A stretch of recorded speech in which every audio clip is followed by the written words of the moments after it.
এটি হচ্ছে জাপান, সেই দেশ যেটার কথা আমরা শুনলেই সাধারণত দুইটা জিনিস মাথায় আসে। একটা হলো ওদের অবিশ্বাস্য উন্নতি, আর অন্যটা হলো তাদের পরিশ্রমী জীবনযাপন। দ্বিতীয় বিশ্বযুদ্ধের পর ধ্বংসস্তূপ থেকে ঘুরে দাঁড়ানো একটা জাতি, যারা দুনিয়াকে দেখিয়ে দিয়েছে উন্নতি মানে কি। কিন্তু এখন সেই উন্নত জাপান নিয়ে দুনিয়া জুড়ে একটা অদ্ভুত কথা শোনা যাচ্ছে। অনেকেই বলছে জাপান ইজ ডাইং, মানে জাপান ধীরে ধীরে মারা যাচ্ছে। এ কথা শুনে অবাক লাগলেও এটাই সত্য। আর সবচেয়ে বড় বিষয় হচ্ছে এই মৃত্যু, এই পতনের পেছনে দায়ী আর কেউ না, জাপানের নিজের উন্নতি আর সেই কঠোর পরিশ্রমী সংস্কৃতি।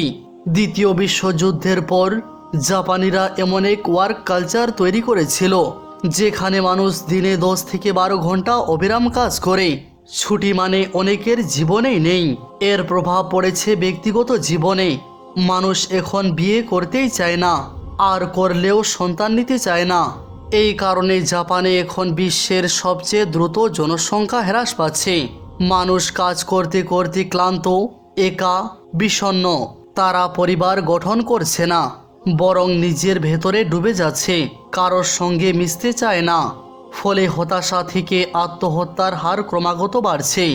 2023 সালের পরিসংখ্যান বলছে সেই বছরে প্রায় 7.5 লাখ শিশু জন্মেছিল, কিন্তু মৃত্যু হয়েছে প্রায় 15 লাখ মানুষের।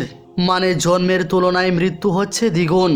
এবং যারা মারা যাচ্ছে তাদের অধিকাংশই অবিবাহিত অথবা বৃদ্ধ বয়সে নিঃসঙ্গভাবে মৃত্যুবরণ করছে।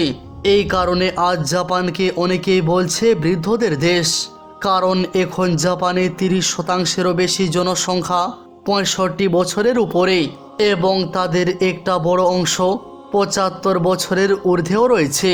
এই প্রবীণদের সেবার জন্য তরুণদের প্রয়োজন, কিন্তু তরুণরাই তো নেই। এর মানে দাঁড়ায় জাপানের সামনে এখন সবচেয়ে বড় চ্যালেঞ্জ নিজের অস্তিত্ব রক্ষা করা।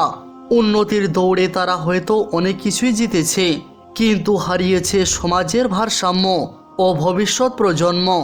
এখন এই ছিল জাপানের সামগ্রিক অবস্থা। কিন্তু এর মাঝে জাপানের মুসলিম কমিউনিটি, যেটা আরও অন্যরকম সমস্যার মধ্যে রয়েছে, তা আরেক ভয়াবহ বাস্তবতা। জাপানের মুসলমানেরা আজ যে সমস্যার মুখোমুখি তা শুধু জাপানেই নয়, সম্ভবত দুনিয়ার আর কোথাও দেখা যায় না। আর সেটা হলো কবরস্থানের সমস্যা। অর্থাৎ মৃতদের দাফন করার জায়গা খুঁজে পাওয়া যাচ্ছে না। হ্যাঁ, ঠিকই শুনেছেন, জাপানে মুসলমানদের জন্য আলাদা কবরস্থান প্রায় নেই বললেই চলে। মাটির অভাব, জায়গার সংকট আর প্রশাসনিক বিধিনিষেধ সব মিলে মুসলমানদের জন্য মৃতদেহ দাফন করা একটা বিশাল সমস্যা হয়ে দাঁড়িয়েছে। এমনকি অনেকে বাধ্য হয়ে মৃতদের ক্রিমেট বা জ্বালিয়ে ফেলা বেছে নিচ্ছে, যা ইসলামে সম্পূর্ণ হারাম, কারণ তারা কোথাও দাফনের জায়গা পাচ্ছে না। আর এই পুরো অদ্ভুত ও জটিল বিষয়টা ঠিকভাবে বুঝতে হলে আমাদের আগে এটা জানা দরকার যে বিশ্বের অন্যান্য অঞ্চলের মতো জাপানেও এই সময়ের মধ্যে ইসলাম সবচেয়ে দ্রুত বর্ধনশীল ধর্ম হয়ে উঠেছে। হ্যাঁ, এই মুহূর্তে ইসলাম জাপানে সবচেয়ে দ্রুত ছড়িয়ে পড়ছে, কিন্তু সেটা এখনও জাপানের সবচেয়ে বড় ধর্ম নয়। কারণ জাপানে মুসলমানদের মোট সংখ্যা এখনও এতটাই কম যে তারা দেশটির মোট জনসংখ্যার 1%-এরও কম। ধর্মের দিক থেকে জাপানের বর্তমান অবস্থা অনেকটা পশ্চিমা দেশগুলোর মতোই হয়ে যাচ্ছে। ধর্মের প্রতি আগ্রহ এখানে দিনের দিন কমে যাচ্ছে। তবুও এখনও দেশটির সবচেয়ে বড় ধর্ম হলো শিন্তো ধর্ম, একটি প্রাচীন ধর্ম যা হাজার হাজার বছর ধরে জাপানের ইতিহাস ও সংস্কৃতির সঙ্গে গভীরভাবে জড়িত। এই ধর্মে নবী, আসমানি কিতাব কিংবা একক সৃষ্টিকর্তার ধারণা নেই, বরং এরা বহু দেবদেবীর পূজা করে। জাপানের দ্বিতীয় প্রধান ধর্ম হলো বৌদ্ধ ধর্ম, যা 3য় থেকে 5ম শতকের মাঝে ভারত ও কোরিয়া থেকে এসেছিল। এই ধর্মটিও ধীরে ধীরে জাপানের শক্তিশালী অবস্থান গড়ে তুলছে। আর এখন যদি ইসলাম নিয়ে কথা বলি তাহলে দেখা যাবে গত কয়েক দশকে ইসলাম বিস্ময়কর হারে ছড়িয়েছে। বর্তমানে জাপানে মুসলমানদের সংখ্যা প্রায় 3 লাখ। কিন্তু শুনে আপনিও হয়তো অবাক হবেন, এই 3 লক্ষ মুসলমানের জন্য পুরো জাপানে মাত্র 7টি কবরস্থান রয়েছে এবং এই একটি বিষয় এখন জাপানি মুসলমানদের সবচেয়ে বড় সংকট হয়ে দাঁড়িয়েছে। এই 7টি কবরস্থান খুব দ্রুত পূর্ণ হয়ে যাবে বা ইতিমধ্যে হয়ে গেছে।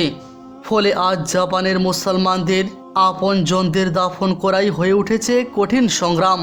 অনেক সময় দেখা যাচ্ছে কেউ কেউ শহর পেরিয়ে বহুদূর ভ্রমণ করে দাফনের জায়গা খুঁজছেন, অনেকে বিদেশে দাফনের কথা ভাবছেন, আর কেউ কেউ মুক্তির উপায় না পেয়ে ভয়ঙ্কর সিদ্ধান্ত নিচ্ছেন। আপনি ভাবতে পারেন নতুন কবরস্থান তো বানানো যায়, কিন্তু বিষয়টা এত সহজ না।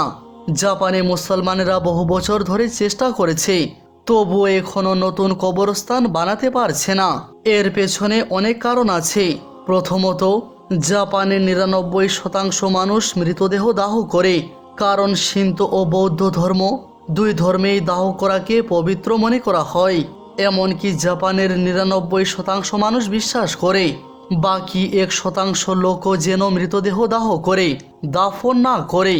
যদি কেউ দাফনের চেষ্টা করে তাহলে আশেপাশের মানুষ এর বিরোধিতা করে।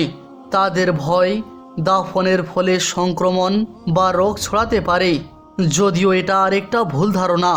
কারণ বৈজ্ঞানিকভাবে প্রমাণিত যে সঠিক নিয়মে দাফন করলে কোনো রোগ ছড়ায় না। বিশ্বের সবচেয়ে বড় 2টি ধর্ম খ্রিস্টান ও ইসলাম, যাদের মিলিত জনসংখ্যা বিশ্বের অর্ধেকেরও বেশি। তারা তো শুরু থেকে দাফন করে এসেছে, তবুও তো পৃথিবী চলছে। তবে এই ভুল ধারণার পেছনে আছে একটি ঐতিহাসিক কারণ। আসলে জাপানেও এক সময় দাফনি প্রথা ছিল। শিন্তো ধর্ম অনুসারীরা বহু শতাব্দী ধরে দাফনই করত, কিন্তু দ্বিতীয় বিশ্বযুদ্ধের পর যখন জাপান পুরোপুরি ধ্বংস হয়ে যায়, তখন সরকার জমির অভাব মোকাবেলা করতে লোকেদেরকে দাফনের বদলে দাহ করতে উৎসাহিত করে। সেই সময় বলা হয় দাফনের ফলে রোগ ছড়াতে পারে, আর জাপানিরা এমনিতেই পরিষ্কার পরিচ্ছন্নতা ও স্বাস্থ্য নিয়ে ভীষণ সিরিয়াস। পরবর্তীতে বৌদ্ধ ধর্মের প্রভাবও যুক্ত হয়, যেখানে দাহই নিয়ম। এভাবে ধীরে ধীরে জাপানের দাহ সংস্কৃতি চূড়ান্তভাবে প্রতিষ্ঠিত হয়। জাপানে অনেকে একসঙ্গে শিন্তো ও বৌদ্ধ ধর্ম অনুসরণ করে। বিয়ে হয় শিন্তো মতে, মৃতদেহ দাহ হয় বৌদ্ধ মতে। তাই 2 ধর্ম অনুসারীরা সংখ্যা মিলে যায় 100%-এরও বেশি, কারণ এক ব্যক্তি অনুসরণ করে 2টো ধর্ম। এই ধর্মীয় কঠোরতার মাধ্যমেই মুসলমানেরা দাফনের জন্য লড়ছে। কবরস্থানের অনুমতি পেতে স্থানীয় প্রতিবাদ, সরকারি বিলম্ব, বহু বছর চেষ্টা করার পরেও বড় কোনো সফলতা নেই। মুসলমানদের দাফনের অধিকার এখন সংকটে। আপনার মতামত কি? কমেন্টে জানান। ভিডিওটি ভালো লাগলে লাইক করুন এবং চ্যানেলটি সাবস্ক্রাইব করে রাখুন। ধন্যবাদ।